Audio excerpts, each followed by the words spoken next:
up, everybody? It's the Quarter Guy, and I'd like to start by making an apology in regards to the answer I gave to the last question the last time I did this.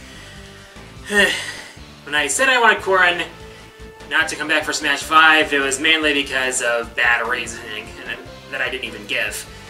Mostly related to the fact that, from what I've heard about Corrin in Fire Emblem Fates, completely ignoring the fact that Fire Emblem Fates is not Smash Brothers. So, yeah, I'm gonna apologize for the answer to that question. The only real correct answer to that question is Dr. Mario. Anyway, first of all, I'd like to apologize for not having this the last couple weeks. Mother's Day weekend, I was in Minnesota attending the baptism of my sister's second daughter. I don't really have an excuse for last week except for laziness, so... Anyways, on to the topic I want to talk about today. Since the last time I did one of these, you know how the whole mini-console market's been... the whole mini-console thing has gained steam a bit since the NES Classic was first announced a few years back?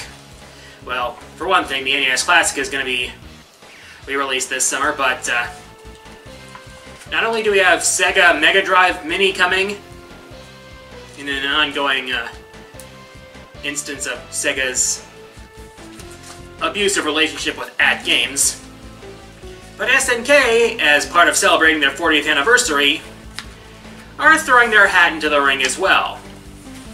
For those of you who don't know who SNK is, they're a company that are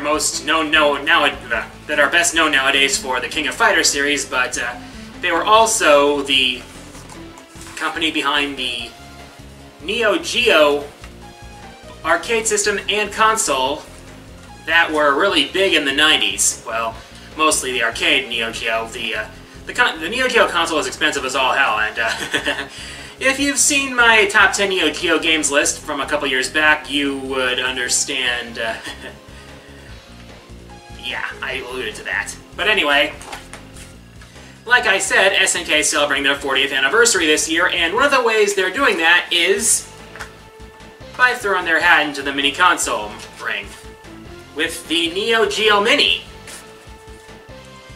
It's gonna look like a mini arcade cabinet with a 3.5-inch display with a joystick and small buttons. Basically an arcade you can hold in the palm of your hand. But more importantly, it has an HDMI port which you can hook up to your TV for actual gameplay that you can, for actual gameplay you can actually see clearly on a screen. Seriously, a 3.5-inch screen isn't exactly going to be the best for the kind of games the NeoGeo had. It's also going to have a headphone port and 2 external controller ports for 2-player play, which is a good thing because the NeoGeo's games, most of them at least, had multiplayer, and to not have multiplayer capabilities would be a huge mistake for the NeoGeo. So we don't know anything in terms of pricing or release date yet, but we do know it's going to have a selection of 40 games on it, representing the NeoGeo's history. We don't know what they are yet, but screenshots indicate that among the games will be the first Metal Slug, Samurai Showdown 2, KOF 97 and 98, and Real Bout Fatal Fury 2. It's also going to come in 2 varieties, one for Asian markets and one for international markets. Unfortunately, the international market one is not going to have the red cabinet look. I know, it's a missed opportunity there, but as for me, this is going to be something worth keeping a close eye on, especially regarding the price and the release date before I make any kind of decision on it, but there's always Fightcade for that. Speaking of which, next Saturday, I'm hoping to reopen the Fightcade mystery box. So, yeah, keep an eye on my Twitch channel for that. It's the link should be in the description below. If it's not, I'll leave it there. Speaking of Twitch anyway, I am going to be releasing my top 10 characters I want in Smash countdown. Well, top 10 characters I want in Smash Switch countdown tomorrow, Memorial Day, April 28th, no, May 28th, I'm going to be aiming for 6 p.m. Central Time. So, if you follow my Twitch channel, check your notifications. The list will be posted to YouTube once it's done. And my next countdown after that is going to be a collab.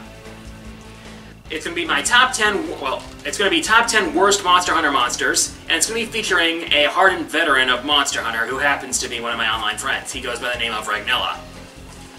So, I've been in a few Monster Hunter related videos with him, and I collabed with him on a review of Mega Man 3, so some of you might remember that, so look forward to that. Okay, for my question of the week, what games do you hope to see on the NeoGeo Mini? As always, leave your answers in the comments. Favorite comments will be featured in the next episode. Here are last episode's winners.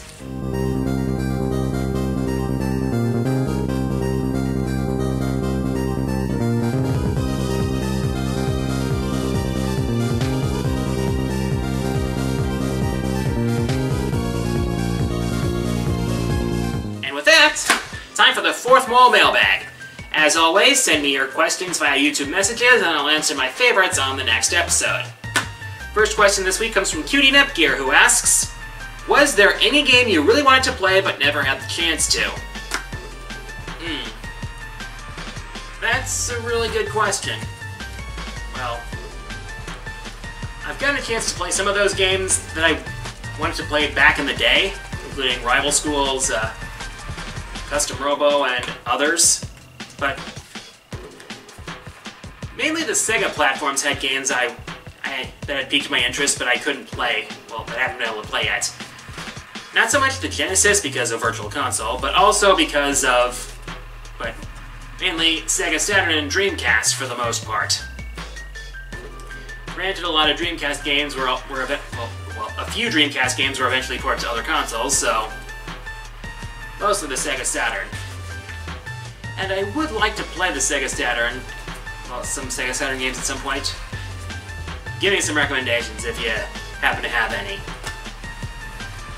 Next question comes from BlueBlade13, who asks, what do you think about Bloodstained Curse of the Moon from the reveal trailer? Yeah, for those of you who don't know, Bloodstained Curse of the Moon is the pixel art prequel to Bloodstained Ritual of the Night, which is coming later this year, and Curse of the Moon was released recently. And backers at a certain level got a code for a free copy of the game. And I've played a bit of it so far, and yeah, it's not even trying to hide its origins. It's basically straight up old school Castlevania. Yeah. Complete with jump controls, abundance of stairs, it's like the equivalent to Medusa heads even. And the playable characters even have a bit of playstyle similarities to past Castlevania characters. Like, Miriam plays like straight up Trevor. Even the sub-weapons. But so far I'm having a lot of fun with it. And I got a good first impression with the trailer, so yeah, I think we're good there. I think Iga has really known what he was doing when he embarked on this Kickstarter project with Bloodstained. And I can't wait to play the final game. By final game, I mean Ritual of the Night, of course. Next question comes from Dill Fortune, who asks, have you ever thought of bringing back your Clash of Q videos and bringing in new material for it? It's crossed my mind at one point or another, but to be honest, that format of video has kind of gone out of style, I'm not gonna lie. I don't see like much anybody doing that style of video anymore, so I don't know if there's any point to bringing it back. I don't really have any new ideas for it either, so that's probably going to hold it back even further. Oh well, I guess.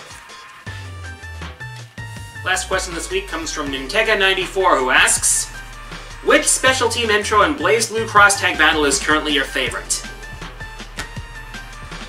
Ragna and Ruby, no question.